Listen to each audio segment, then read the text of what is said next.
Ay, adelante. Que cuando la glucemia baje a menos de 200, le voy a poner destroza, eso va a anular la cetosis por ayuno y va a hacer que la insulina tenga, digamos, a dónde entrar y con qué entrar a la célula. La destroza va a entrar, ¿sí? Y va a cortar la cetosis por ayuno. El cuerpo va a comer glucosa, ¿se entiende? La bomba sigue, porque mi objetivo de tratamiento es cambiar el metabolismo, no bajar la glucemia, ¿sí? La bomba va a seguir hasta que el GAP no se haya normalizado, ¿está bien? O hasta que el GAP haya normalizado. Hasta que el GAP esté normal, yo tengo que seguir la bomba. No puedo cortar la bomba, ¿sí? Cuando el GAP se normaliza, ¿qué va a significar? Que el GAP se normalice y que la acidosis está disminuyendo, los cetoácidos se están eliminando del cuerpo, ¿sí? Yo estoy hidratando al paciente y el paciente va recuperando bicarbonato a medida que la acidosis disminuye. La producción de ácidos está disminuyendo. Y además el riñón, si funciona, lo va a eliminar. Eso lo va a hacer en las primeras horas. Yo lo voy a hidratar y le voy a dar insulina y eso va a lograr que cambie el metabolismo. El cuerpo va a dejar de producir ácidos y a la vez lo va a empezar a eliminar si el riñón está funcionando bien. Está funcionando bien. Por lo tanto, cuando el GAP se normaliza, si yo lo reanimé bien al paciente, si yo no le puse demasiado cloro, lo que voy a lograr es que el paciente tenga un GAP normal, un bicarbonato normal, o por lo menos cercano a lo normal, por lo menos. Ahí sí le discontinúo la infusión continua de insulina, pero yo no tengo que dejar en ese momento de aportarle insulina al paciente, ¿sí? El error que cometemos habitualmente, que era uno de los puntos cruciales en el protocolo, es que le apagan la bomba de insulina y hasta que no le dan la NPH, por ejemplo, si yo le apago la bomba a la noche, no le puedo dar la NPH a la mañana, porque el paciente estuvo 12 horas sin insulina otra vez. Lo que yo tengo que lograr es que el cuerpo, como si fuera un cuerpo normal, tenga una infusión de insulina, por así decirlo, una cantidad de insulina en el cuerpo que dure 12 horas. Eso lo logro con insulinas de acción prolongada, NPH, por ejemplo, ¿verdad? Entonces yo, antes de apagarle la bomba, le voy a poner la NPH. Le pongo la NPH y le apago la bomba, ¿sí? ¿Para qué? Para lograr que el cuerpo todo el tiempo tenga insulina. A lo largo del día haya insulina todo el tiempo. Que no haya un momento donde el paciente se haya quedado sin insulina. ¿Bien? Le puedo dar de comer cuando el paciente mejora la acidosis, porque sé que no va a vomitar. ¿Bien? ¿Sí? Le voy a dar de comer. Y ahí les cambio los planes, porque si yo ya le doy de comer, otro error común que hacemos es dejamos el plan de destroza 42 y le damos de comer fideo. Y bueno, no se puede, ¿está bien? Le tenemos que dar una dieta para diabéticos. Van a encontrar que muchas veces en la dieta para diabéticos hay tostaditas, que no tiene que haber tostaditas. Debería haber otros hidratos de carbono. ¿Sí? Le dan las tostaditas y después le ponen el plan a 42 y el paciente otra vez vuelve a hiperglucemia. Y sí, claro, sí, si le dan caramelo, la familia le trae caramelo, después encima le dan la tostada. ¿Sí? Esas cosas son muy importantes, estar atentos a esos cambios. Tengo que volver a cambiar el plan. Entonces ahí vuelvo a dejar un plan que no tenga destroza, porque el paciente va a ingerir la destroza de la dieta. ¿Bien? ¿Cuánta NPH le voy a pasar? Y le voy a hacer el cálculo de las unidades de insulina que requirió el día anterior. Por lo tanto, tengo que saber, o el enfermero, eso es lo que tampoco logramos nunca, es que el enfermero cuente cuántas unidades de insulina tuvo. Gustavo, vos me preguntaste, ¿cómo hago el cálculo? Bueno, si yo, Gabriela, me pusiste 7 unidades por hora y tuve las mismas 24 horas, tuve 7 unidades, y a 7 por 24, saca la cuenta, ese es el 100% de insulina que recibió mi cuerpo el día anterior. Pero muchas veces uno ajusta la bomba, entonces tenemos que saber cuándo el enfermero cambió la bomba, si la bajó, si la subió, cuánto la dejó, para saber cuánto usó de insulina por hora. ¿Bien? Lo van a encontrar fácil, Gus. Cuando hacen los balances, te ponen la cantidad de mililitros que pasó en 6 horas en el turno. Si pasaron 10 mililitros de insulina en el turno, son 10 unidades de insulina por turno. Entonces habrá requerido 40, pues son 4 turnos. ¿Está bien? Vos sacás la cuenta así. Fíjense que te ponen los mililitros, porque eso es más fácil cuando vos pones 100 en 100 y ellos te ponen los totales. ¿Me seguís, Gus? Sí, sí. Cuando vos pones los mililitros 100 en 100 y ellos te ponen 40 mililitros, uso 40 unidades. Es más fácil. ¿Sí? Eso es importante, eso, calcularlo. Porque muchas veces si tenés un paciente que ya era diabético, lo tenés que reperfilar otra vez. Porque quizás necesita más insulina. A veces puede suceder, más o menos, que saques una cuenta aproximada. Muchas veces viene el paciente y dice, ay, doctora, yo me inyectaba 10 a la mañana y 10 a la noche. Y vos decís, che, pero este usó 60 en el día. Caray, me parece que no sé si me va a dar, o capaz le tengo que subir, o si usó sin ningún... ¿Se entiende? Uno tiene que repensar esas cosas. Ver si comió de más, si es porque no se inyectó la insulina, bueno. Pero en realidad lo que yo le tengo que hacer es, a partir de lo que él usó de insulina corriente, saco el cálculo. De ese 75, por ejemplo, suponete que yo usé 100 unidades por día, ¿sí? Calculamos el 75% de la dosis. Y le ponemos 2/3 a la mañana y 1/3 a la noche. ¿Está bien? ¿Se entendió? Sí, sí. Sí, Bueno, sí. hay diferentes cuentas para hacerlo, hay otros que lo hacen diferente. Esta es una cuenta más aproximada. Pueden usar otras, hay otros cálculos, los clínicos lo hacen diferente, pero a nosotros nos resulta esta. Otra situación también que usamos es cuando el paciente ya era diabético y ya se inyectaba insulina, le preguntamos ¿cuánto te inyectabas? Suponete que el paciente hizo la cetoacidosis porque ya no tenía medicación. O se le ocurrió que no se quería inyectar más insulina. Le preguntamos, ¿cuánto te inyectaba? Y 25-15. Y bueno, por ahí volvemos a 25-15, ¿sí? Con eso estaba bien. El problema de la cetoacidosis es que dejó de inyectársela. ¿Está bien? Muchas veces lo que hacemos es hacer, o si no, a veces un balance, ¿sí? Necesita más unidades entre lo que se inyectaba y ponerle un poco más. Pero lo importante es que cuando vos apagues la bomba ya le pinchaste con la NPH. ¿Está bien? Acuérdense que las insulinas, la NPH, es importante la hora donde uno la va a ponerla, porque cuando yo le paso la NPH a las 12 de la noche, ¿sí? El pico lo va a tener entre las 4 y las 10 horas. Adivinen cuándo es. Y a las 4 de 5 de la mañana. Y te llaman, ay, doctor, el paciente está haciendo una hipoglucemia. Y lo que no queremos es tener un efecto adverso de esos como hipoglucemias graves. Por eso cuando apagamos la bomba, tenemos que estar conscientes de cuándo es el pico de la NPH. Pues yo le apago la bomba, ¿sí? Le pongo la NPH a las 12 de la noche y a las 5 de la mañana el paciente hizo una hipoglucemia y nadie se dio cuenta. Y eso pasaba muchas veces, cuando le apagaban la bomba a la noche. Por eso es preferible, si el paciente salió de cetoacidosis, fijarse y decir, bueno, por la duda que la noche tenga la bomba de insulina, o le doy la NPH más temprano.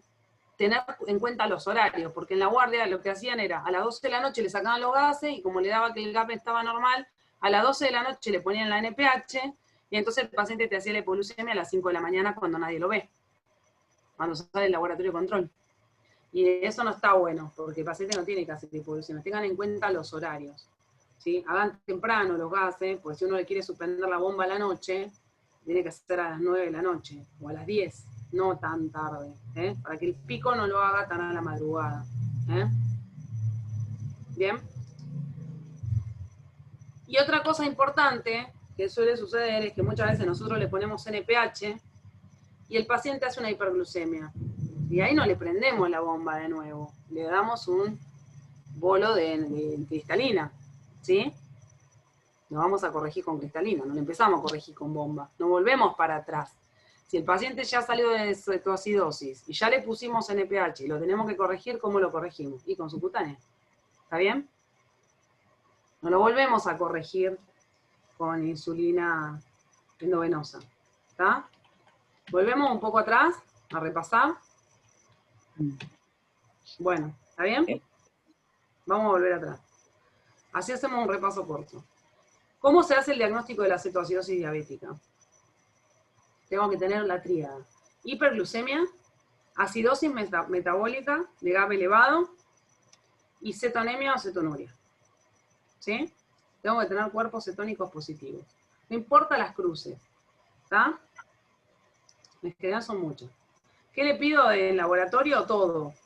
Le pido todo, porque nosotros le pedimos todo a los pacientes que internamos. ¿Qué me importa? La glucemia, la cetonemia, los gases en sangre que tienen que ser arteriales. El primer gas puede ser arterial, no le sacamos gases arteriales a todos los pacientes. También pueden seguirlo con un gas venoso. Que a veces los de laboratorio dicen, ¿por qué le sacaste gas venoso? Y bueno, porque a este paciente no le quiero sacar arterial cada 5 minutos porque está despierto, le tengo que sacar muchos gases y lo puedo seguir el bicarbonato con un gas venoso. ¿Está bien? ¿Sí? Perfecto. Bien, le pido el potasio, y es importante que el potasio lo pida, cuando pido los gases, tengo que pedirle el potasio. Cada vez que le hago un control, le tengo que pedir una calemia. ¿Por qué? Y bueno, porque el potasio va a bajar. El potasio ya lo tiene bajo el paciente por sí. Y cuando yo le ponga la insulina va a seguir bajando, entonces va a seguir hipocalémico. Va a estar todo el tiempo hipocalémico. Y si es un paciente que tiene algún factor de riesgo, puede hacer alguna arritmia y morirse solo por la hipocalemia, y eso no lo queremos. ¿Está? Vamos a calcular el GAP. ¿Sí? El GAP son aniones que no medimos. En este caso están los cuerpos cetónicos. El bicarbonato va a bajar, los cuerpos cetónicos van a subir y me van a hacer subir el GAP. ¿Está bien? Y el cloro va a estar igual o bajo. ¿Sí? Acuérdense que tienen que hacer un sodio corregido por glucemia para hacer el GAP, para hacer la cuenta de GAP real que tiene el paciente. Si no, lo van a subestimar. Muchas veces ese sodio es más alto de lo que ustedes creen, porque la glucemia les va a cambiar el sodio plasmático cuando lo hagan en el laboratorio. Entonces tienen que hacer el cálculo del sodio corregido por glucemia. En las primeras cuentas por lo menos lo tienen que hacer. Cuando el paciente está muy hiperglucémico, sodio corregido. ¿Sí? Y después calculan el GAP. ¿Bien? Cuando yo lo corrija a este paciente, que le empiece a pasar líquidos, vamos a ver qué soluciones voy a elegir. Entonces, los pilares dijimos, reponer la pérdida de volumen, reponer la insulina y corregir el desequilibrio de electrolitos, que son importantes. Le pongo la vía, le pongo una sonda, le busco una causa desencadenante. El bolo de insulina, primero, el líquido, ¿sí? ¿Estamos de acuerdo? ¿Qué le voy a dar de bolo? 0,2 unidades por kilo de peso. O sea, para un paciente que pesa 80, 16 unidades. ¿Sí? Para un paciente que pesa 100, 20 unidades. Y para un paciente que pesa 100, ¿sí? ¿Me siguen en la idea? 0,1 por kilo de peso. Lo sacan fácil la cuenta, la infusión. Y después lo van ajustando de acuerdo a la glucemia. Cuando el paciente baja de 200 la glucemia, le ponen un paralelo de dextrosa. O sea, le van a poner todas las expansiones más el paralelo de dextrosa. ¿Para qué? Para que no haga cetosis por ayuno. Y cuando el GAP se normaliza, le apago la bomba y lo paso a NPH, le inicio el alimento, ¿sí? Y le cambio otra vez el plan, le saco la dextrosa del plan. La dextrosa va a estar solo cuando el paciente esté en ayunas, ¿bien? Fíjense, cuando uno mira el GAP, cuando yo paso soluciones a este paciente, yo lo tengo que hidratar. Si yo lo hidrato con solución de cloruro de sodio, un 0,9 normal sería el salino, cuando yo lo hidrato con cloruro, solución fisiológica, lo que voy a lograr es que tenga una hipercloremia. Y va a seguir en acidosis. ¿Por qué? Porque el bicarbonato va a estar muy, muy bajo y el cloro va a ser muy, muy alto. Se van a dar cuenta, cuando el GAP no mejora, tienen que calcular el cloro esperado. Porque muchas veces estos pacientes hacen hipercloremia y eso perpetúa la acidosis. Entonces son pacientes que deberían ser reanimados con Ringer, con soluciones de bajo cloro. ¿Se acuerdan que tienen menos cloro? El Ringer tiene menos cloro, tiene 100 de cloro. Y la solución fisiológica tiene 154. Así que vamos a tener que seguir al paciente con GAP, ¿verdad? Le hacemos los gases, le hacemos el GAP todo el tiempo, cada vez que el paciente lo requiera. ¿Bien? Eso es importante. ¿Cuándo el paciente va a recuperar normalmente el GAP? Lo va a recuperar rápido, cuando empiece a ganar bicarbonato, si yo no le pongo demasiado cloro. Si yo le pongo mucho cloro, el bicarbonato nunca se va a recuperar, porque el paciente va a tomar las cargas negativas a partir del cloro de la solución fisiológica. ¿Bien? La cetoacidosis, porque ya no está más la acidosis, pero todavía puede haber cuerpos cetónicos 14 días en los pacientes que han tenido cetoacidosis. Tardan 14 días, la vida media del cuerpo cetónico es 14 días. Por eso no me sirve a mí medirlo al paciente, medirle cada semana los cuerpos cetónicos. No lo sigo con cuerpos cetónicos. ¿Se entiende? Eso no se usa. Te los digo porque he visto a alguna gente que lo hacen y eso está mal. ¿Sí? Yo lo que voy a seguir al paciente es con GAP. Una vez que el GAP mejora, ¿sí? Tengo que asumir que la cetoacidosis se fue, o por lo menos la acidosis metabólica. Y ahí puedo hacer que el paciente vuelva a NPH. ¿Sí? Preguntas. Es algo fácil. Tienen que seguirse, después se les voy a mandar el protocolo si no lo tienen. Tienen que seguir el protocolo. Es más fácil. Doctor, hoy una consulta para salir de dudas. Sí. Tiene que estar, paciente que esté mayor a 300, la glucosa, con GAB elevado, pero que no haya cetonuria, eso se Que no tenga considera una... cetonuria. No cumple la Que tríada no tenga cuerpos diagnóstica. cetónicos, no. Para que se mezclaron todos. ¿Cómo? Que no tenga los cuerpos cetónicos, pero que está hiperglicémico y con el GAB elevado. Tenés que buscar otras causas de GAP elevado. No, porque vi que muchos lo tratan así como una cetoacidosis diabética. Por eso Lo que pasa es que, mira, habitualmente vos tenés otro cuadro que es muy parecido a la cetoacidosis, que es el síndrome hiperosmolar. Por ejemplo, y por eso te lo aclaré, cuando empezamos la clase dije, es la cetoacidosis es típica del paciente que tiene 20 años. A los 60 años no hay cetoacidosis. ¿Por qué? Porque el paciente que es viejo, el adulto mayor, que es diabético, en general los cuadros que hace los hace más largos, no son tan agudos como la cetoacidosis diabética. La cetoacidosis es un cuadro agudo debido al déficit completo prácticamente de insulina, completo. ¿Sí? Suponed, vamos a hacer un ejemplo clínico. Un diabético, un gordo, 65 años, que se la pasó comiendo torta todo el cumpleaños de él, se comió las papas fritas, se comió la torta, se comió los sanguchitos de miga o lo que se te ocurre, o fue a comer fideos a la casa de no sé quién, el hombre va a estar hiperglucémico todos los días. 500, 500, 600. Cuando llega a la guardia, ya llega deshidratado. Ese cuadro de deshidratación grave, el tipo tiene insulina en el cuerpo. Lo que pasa es que se la pasa comiendo como un exaforado y va a tener 500 de glucemia. Pero no es que le falte insulina, sino que está hiperosmolar. ¿Por qué? Porque va a estar poliúrico, va a estar deshidratado, pero por ahí no está acidémico. ¿Sí? Pero igual el cuadro puede ser grave, pero no va a estar acidémico capaz. Es diferente, por eso el hiperosmolar no es igual. Pero igual, ¿cómo se trata? Lo mismo, lo hidratás y le pones insulina. Vamos a suponer otro ejemplo, como vos decís. Tengo un paciente diabético que tiene una creatinina de 3, que viene a la guardia con acidosis metabólica de GAP elevado e hiperglucemia. Y bueno, capaz el tipo tiene una acidosis metabólica de GAP elevado porque tiene una insuficiencia renal crónica, por ser diabético, y la causa del GAP elevado no es la cetonemia. Muchas veces vos capaz le pedís una cetonemia y te da una cruz. Decís, qué raro. Pero por ahí el GAP es de otra cosa. El GAP no siempre son cetoácidos, ¿sí? La típica cetoacidosis diabética es hiperglucemia, 300, 400. No llegan nunca a 500 este tipo de diabéticos. Van a poquito. Y acidosis y cetonemia, 3 cruces, 50 cruces. ¿Está bien? O cetonuria, como te guste. ¿Está bien? Ese es el típico. Y después hay otros pacientes que no son lo mismo.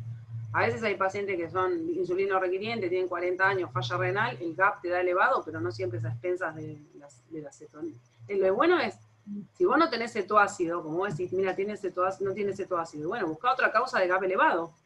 Tenés un montón de causas de GAP elevado. La primera, después de esta, es la falla renal. Y que la famosa médula. ¿Eh? Teníamos un mnemotécnico que era médula. No sé qué es. ¿Qué son? No, era como para una mnemotécnica que nos enseñaron en clínica. ¿Para hacer qué son las acidosis de GAP elevado? Sí, sí. ¿Para qué sirve? La M era metilglequinol, luego había la E que era el etinol, después la D de diabetes, la U de uremia, la L de lactato, la U de urea, la L de lactato y la A de aspirina, y había 2, 3 más que no me acuerdo. Nunca había una acidosis Propofol. en la vida. Claro, esas eran las que eran con GAB elevado. Bueno, está bien. La más común, ¿cuál es? La de la falla renal. Y en el diabético refluente. Sí. La acidosis, y bueno, la sepsis también te puede dar un GAP elevado. Por eso tenés que buscar la causa siempre de acidosis. La clínica igual te lo va a decir. El paciente con cetoacidosis es bastante característico igual, lo han visto todos. Todos lo vieron, a todos los que están acá en la clase lo vieron, saben cómo es el que respira rápido, que está agitado, que le hacen la placa porque piensan que tiene neumonía, resulta que lo que tiene es acidosis. ¿No? ¿Alguna otra pregunta?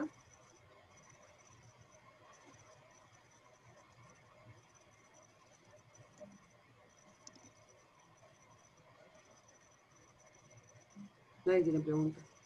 ¿Y cada cuánto le hacen los gases? Cuando le dicen residente superior, anda a hacerle unos gases. Cada 2 horas. Según a su clase, cada 2 horas. No le hacemos cada 2 horas. A nadie, en general no. No, es necesario, el primer día es necesario hacerlo más seguido, ¿verdad? Cada hora. En general el primer día pueden tener los pacientes 3 o 4 gases, ¿no? Más cuando entra, hay muchos pacientes ITA que entran con 3 bicarbonato, ¿o no? Sí. Y a eso capaz 2 o 3 gases, le hacen 2 o 3 gases. Porque uno tiene de la guardia, el otro cuando entró a terapia, el otro cuando le puse la bomba y lo empecé a expandir. Qué bueno hacerle. Los primeros días más seguido el control. ¿Sí? Después no tanto. Después ya el otro día, si el paciente vos lo expandiste. Acá el secreto, hay pequeños secretos que tiene la citocidosis. La expansión es uno. Si vos le pusiste la insulina y te fuiste a el clásico que hace el médico de guardia, se va a dormir la siesta, después se toma la leche a la tarde, y después a las 8 de la noche se acuerda que no le puso líquido. Y al otro día el paciente sigue con GAP de 29. Esa parte va a ser editada. Le faltó el médico. ¿Por qué? Porque el paciente está con 300 glucemia, si vos no le pasás líquido, sigue poliúrico, sigue, no está hidratándose, si le pasaste 2000 de expansión, no te alcanza. Hace un círculo. Eso es lo que hace. Están al paciente le pasan 2 litros, y vos vas a ver el balance, decís, puta, pero si orinó 6 litros, ¿por qué le pasaron 2? Si estamos hablando de un paciente que tiene déficit. Eso es importante. Secreto, el líquido. Y el otro secreto, la insulina. Y el punto donde siempre fallamos cuando cambiamos la insulina endovenosa por la NPH. ¿Sí?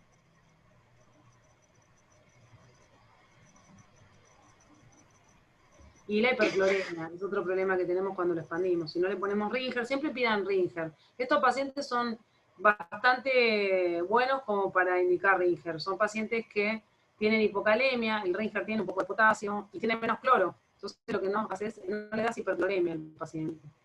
Y van a requerir en general muchos litros de soluciones de hidratación. Porque ustedes tienen que calcular un déficit de líquidos de 30% del peso corporal. Para una chica de cetoacidosis de 50 kilos, 3 por 5 son 15. Tiene 15 litros de déficit de líquido. ¿No? Es mucho, 15 litros. Nunca le pasan el primer día 15 litros. Pero por lo menos 6 le tendrían que pasar el primer día. ¿Mm? ¿Sí? Eso es lo más característico, que se vean poca cantidad de líquido que les pasan y por eso el paciente no recupera, tarda mucho. Igual suelen tardar 1 o 2 días, porque lo que tiene que cambiar es el metabolismo. ¿Mm?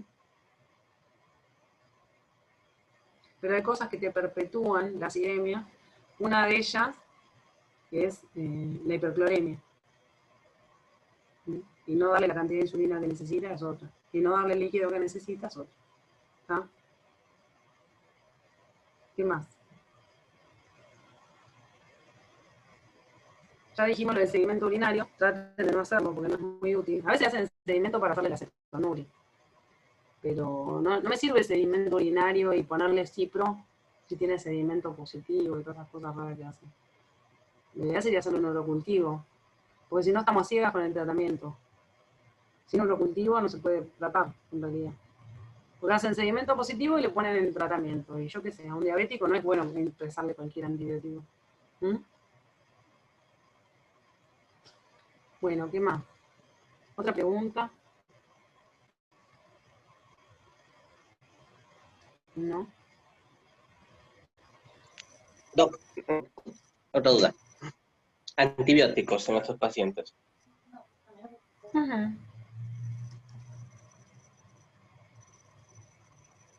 ¿Qué? Si se pone o no se ¿Lo pone. ponemos? Si es que, sí. Solamente si Si tiene vos sospechás foco que tiene una o... Sí, hay que corregir la tiene causa foco. de la cetoacidosis. ¿Y cuál es la Si causa? no se cubre La mayoría de las veces, eh,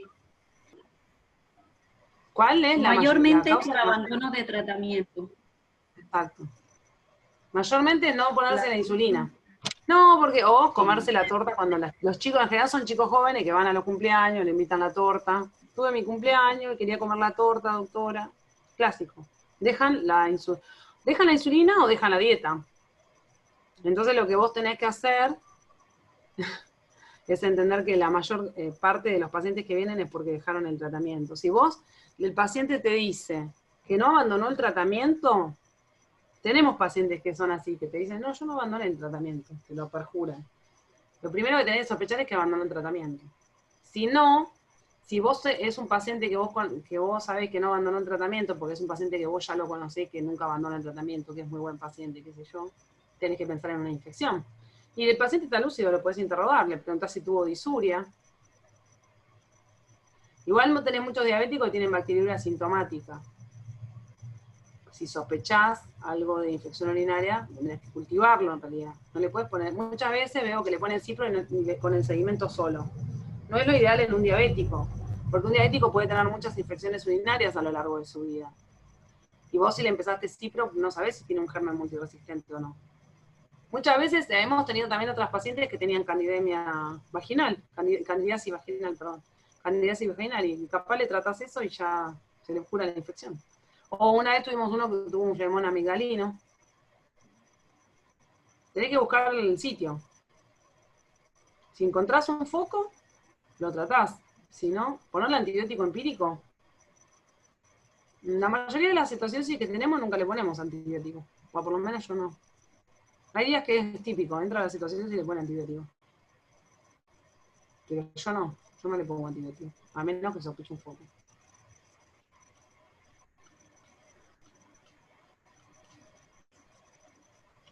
Le ponemos la vía central y el paciente después se infecta. Tuvimos una vez una candidiasis diseminada en una paciente diabética. Tuvimos un mes internada ventilada, con una candidemia por una vía. Es raro de ver eso, pero puede pasar. Y no tiene que pasar. En general tratamos de sacarle la vía rápido a los pacientes. O no ponerle central. Si se puede, no ponerle. ¿Sí? Si, como ustedes saben que son pacientes deshidratados que siempre necesitan ponerle vías, porque uno le va también lo que pasa a veces es que están hipocalémicos y necesitas ponerle una vía central. Eso pasa también. Y bueno, entonces sí le ponemos la vía, pero la tratamos de sacar lo antes posible. No lo mandamos a piso con la vía central. Tratamos que no. A menos que tenga vías difíciles, no, tratemos de no mandar a los pacientes con vía central al piso, porque después no la controlamos nosotros. Pero tienen complicaciones de vías que ponemos nosotros. ¿Se entiende? Eso es importante. Son pacientes que no tienen buenas defensas y los colonizamos. Hemos tenido muchas infecciones por catéteres en pacientes diabéticos con cetoacidosis. Muchas. Muchas, muchas. Por estáfilo sensible, por cándida, por muchos gérmenes. Son muy frecuentes.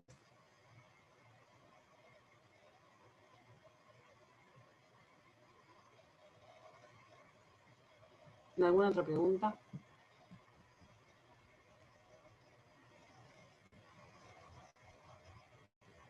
Estoy hablando sola.